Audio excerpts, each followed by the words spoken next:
रहीम अस्सलाम वालेकुम dear student. Next 4.16 को डिस्कस करते हैं। ये क्वेश्चन स्टेटमेंट आपको गिवन है, आप लोग पढ़ चुके होंगे और इसको समझ चुके होंगे। इसके आंसर की तरफ जाते हैं, ए पार्ट की तरफ। तो ये स्टेटमेंट ऑलरेडी आपको गिवन है। यहाँ पे देखें तो CI+1 के साथ आपको ये गिवन है। इसको हम क्या करेंगे, यहाँ पे इसका कम्प्लीमेंट इम्प्लीमेंट करेंगे। तो यहाँ पे अंदर वाले कम्प्लीमेंट जो हैं वो यहाँ से ख़त्म हो जाएंगे, और जहाँ पे एंड है वहाँ पे आर आ जाएगा, और जहाँ पे आर है वहाँ पे एंड। तो देखें CI+GI हो गया, और यहाँ पे आर था यानी प्लस का सिंबल था, वो डॉट में कन्वर्ट हो गया। फिर सिंपली हमने क्या किया, पी आई को अंदर मल्टीप्लाई किया तो GI और प्लस PI.CI बन गया। फिर उसके बाद सिंपली हमने वैल्यूज़ पुट की GI और PI की।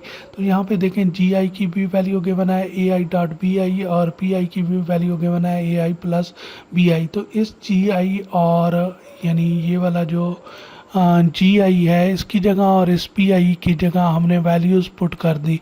नेक्स्ट आपको कन्फ्यूजन है कि ये फिर जब वैल्यूज़ पुट की तो ये वाला AI+BI कहाँ गायब हो गया और जस्ट ये क्यों रह गया। तो यहाँ पे देखें, जब आप इसकी फर्दर मल्टीप्लिकेशन करें तो जस्ट यहाँ पे ये देखें AI.BI और .AI बन जाएगा। फिर उसके बाद देखें प्लस होगा AI.BI और .BI। यानी अगर ये जो बायर AI.BI है इसको मैं क्या करूं, इसके साथ अंदर मल्टीप्लाई करूं तो एक बार AI के साथ होगा प्लस, तो ये मल्टीप्लिकेशन के बाद कुछ ऐसे बन जाएगा। अब देखें यहाँ पे देखें AI डॉट, यानी ऑलरेडी हम रूल पढ़ चुके हैं, A.A इक्वलेंट किसके होता है, इक्वलेंट होता है हमारे पास ए के। क्योंकि अगर हम 0 पुट करेंगे तो 0 आंसर आएगा, 1 पुट करेंगे तो 1 आंसर। तो अब देखें यहाँ पे मैं यानी AI की जगह क्या पुट कर सकता हूँ, जस्ट AI.AI की जगह AI पुट कर सकता हूँ, और उसी तरह साथ में क्या आ गया BI। अब यहाँ पे देखें तो यहाँ पे ये जो BI डॉट जो है BI, इसको भी सेम ये B.B करें तो ये भी इक्वलेंट B का होगा। तो यहाँ पे मैं क्या कर सकता हूँ, AI.BI लिख सकता हूँ। अब देखें जब आपके पास ये बन गया तो अब देखें इसको कंसिडर करें एक किस्म का ये A है, और ये पूरी इक्वेशन आपके किसके इक्वलेंट है, B के, और दरमियान में A है। बल्कि आप इसको भी कंसिडर कर लें, ये भी क्या है, A है, क्योंकि दोनों सेम है।